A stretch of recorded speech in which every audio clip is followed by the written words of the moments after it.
I was kind of just more focused on maximizing the track than I was trying to stay off his bumper, and one thing led to another, and he was turning around. So it wasn't any intent on my part by any means, but just kind of how it shakes out sometimes.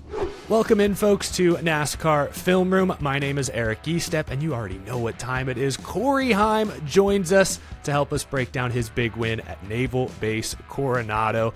Corey, I've seen you riding in a Humvee. I saw you at a Padres game.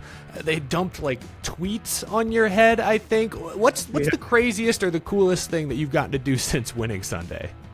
Yeah, I mean, there's a pretty long list of fun activities that they kind of took me through throughout the weekend, or I guess throughout Sunday specifically. But I would have to say probably the aircraft carrier with the Prime booth. That was really cool, very unique. They kind of brought me on, probably butchering the terminology of it all, but they had me on like a elevator type situation that I assume they put like jets on to get them on the top level and roll them onto the actual landing strip side of the aircraft carrier. So they put me and like some of the SEALs up there. Then we kind of went up probably 100 feet, then could walk straight on to the aircraft carrier, and then walked across the runway situation to get to the booth. And then that with all the SEALs up there was really cool. Talking to all those guys and just kind of seeing how excited they were about the race. Like coming into the weekend, I wasn't sure if it was going to be a burden to those guys or like really cool, but like every single one I talked to was like so pumped up about it. So that whole situation on the carrier was really cool, but the Humvee was awesome too.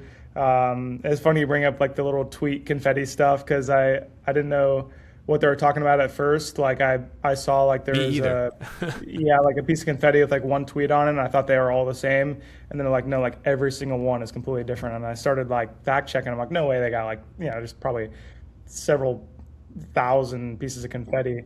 And sure enough, every single one of them was different about like fan reactions and stuff. It was pretty cool. So wow. Nonetheless, they went an extra mile to do all the celebration stuff right. And definitely cool to have my first win celebrated that way. That was awesome.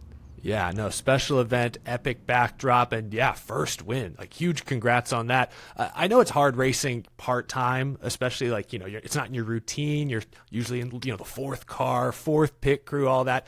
But Denny and Booty talked after the race about like one advantage you do have is it gives you a little extra time to focus on the specific racetracks you're going to. So I want to ask, like, how did you prepare for San Diego? Was it sim, iRacing? It's a brand new course. How did you prepare for this race?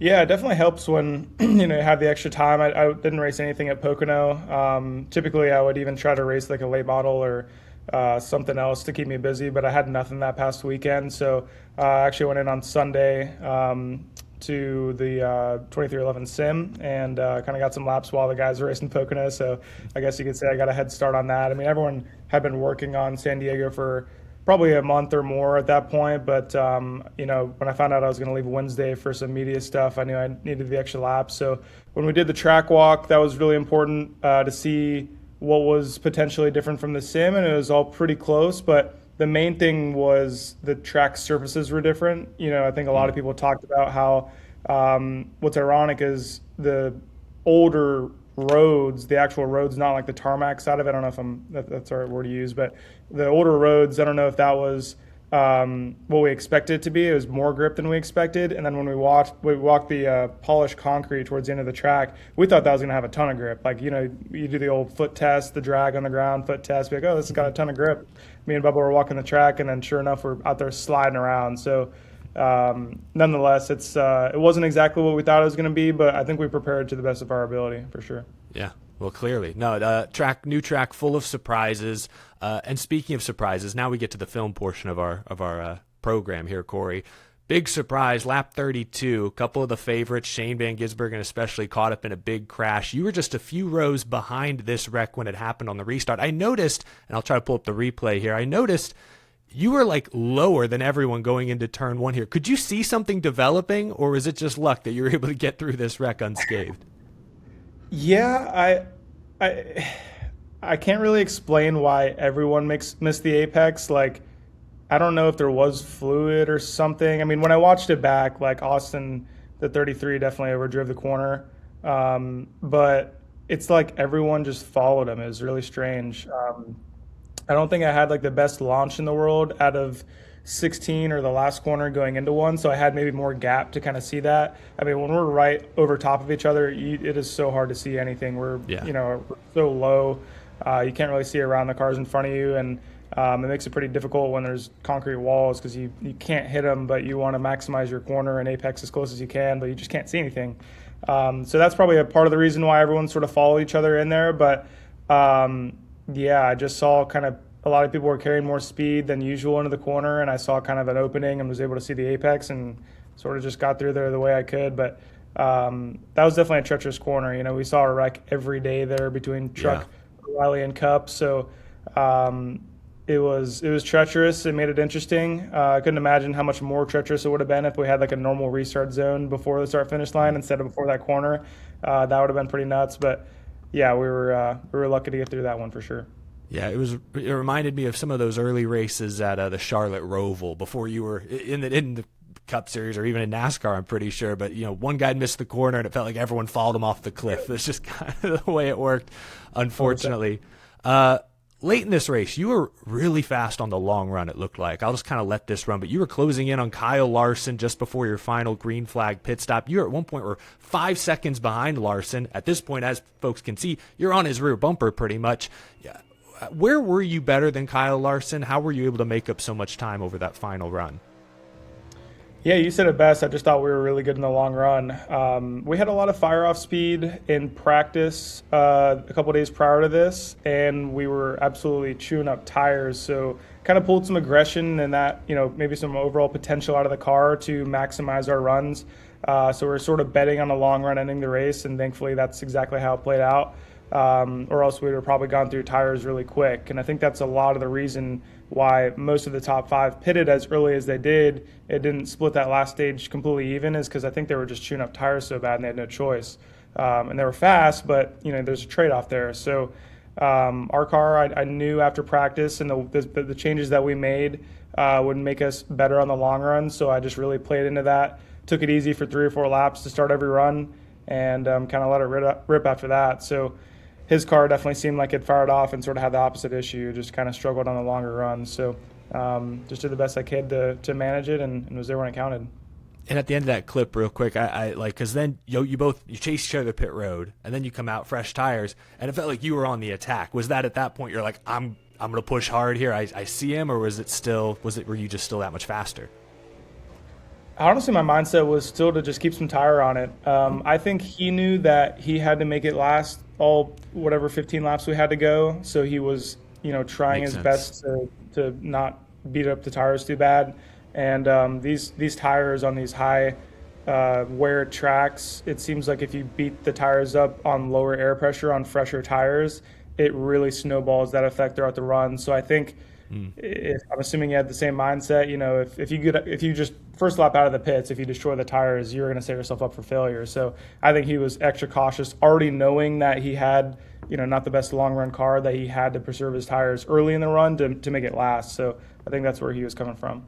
That makes sense. That's good insight right there. Well, Corey, there was then another restart, and then 12 laps to go. You're able to get to third. Tyler Reddick's able to get out front. There's the contact with Carson Hocevar. Was this just go time from your seat? What happened here in the RB chicane? Yeah, they had started racing each other, I want to say, around mid-track, around turn 8. And I could tell they were beating their stuff up really bad, just like we were talking about early in the run, beating their tires up. And I was just kind of chilling, like standing under the tire. And next thing you know, I think they're just kind of struggling for grip, sliding around, and I'm like right on their bumper.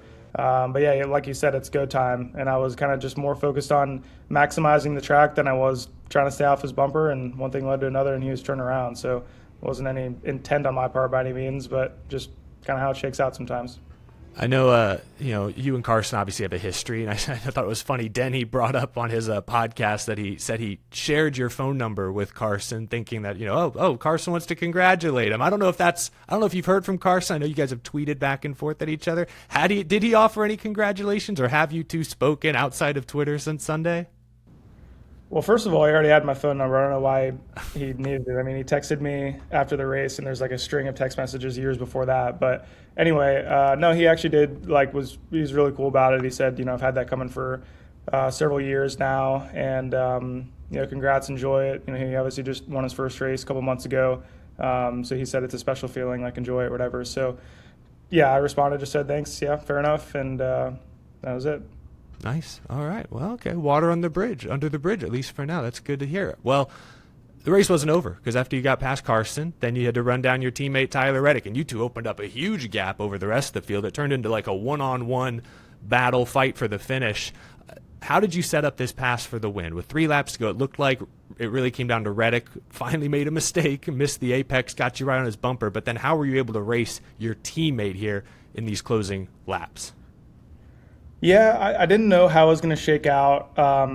I didn't realize, though, we put such a big gap to the guys behind us. I figured they were maybe a couple seconds back, but not like way back there. And I felt like him and I both were doing a really good job staying under the tire that whole run. I never felt like we were slipping around. I felt like I was doing my job, and then I was kind of hoping to see him start sliding around eventually, but he really never did until that. And then I was kind of just holding that half a second to a second, distance from him to just see if he made that first mistake or he started slipping around. And as soon as he did, I was just waiting for it. I was going to put some pressure on him and see if he could do it again and I could get by him. So as you can see, as soon as he missed turn 2 right there, I was lighting the rear tires up, trying to get to his inside, made a late lunge and saw if he was going to give me room, and he did. So that was kind of time to go for me. I was just waiting for that first mistake to take advantage of that. And I know there was contact. Again, we'll see it here in a minute. But, like, in general, it felt like you raced each other. Tyler raced you with a ton of respect. Were you surprised to see him, like, when he gets into you here, were you surprised to see him sort of back out slightly and say, hey, my bad? Or is that just the relationship y'all have as teammates? Yeah, I mean, he didn't have to do that. But at the same time, I think that was the right thing to do as a teammate for sure. I mean, at the same time, when you're gap in the field by 10 seconds, and even if it wasn't a teammate, if you hit me once and then you stuff me in the wall at the next corner, like, obviously it's a teammate, I'm not going to wreck the guy, but like I'm kind of fuming at that point, you know what I mean? Like, sure. I just sprayed you down, passed you clean.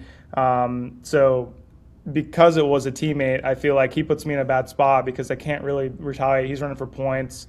I have to get by him clean again, or else it's my fault. But if there's anyone else that did that to me, say it was like a different manufacturer or whatever, I'm getting you back. You know what I mean? Like, I'm coming. So I feel like it's even smart at that point to just kind of let the guy go so he doesn't wreck you. I mean, you're points racing. I'm not. Like, I have nothing to lose. But it was a sticky situation with teammate racing, and I think he did the right thing. So with that being said, not a lot of people do the right thing. So props to him for actually doing the right thing. I feel like I would have done the same for him for sure. So that was cool to see.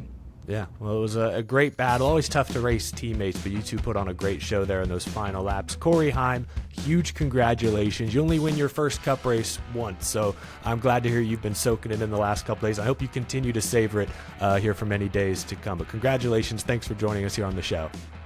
Appreciate it, man. Thanks for having me on today.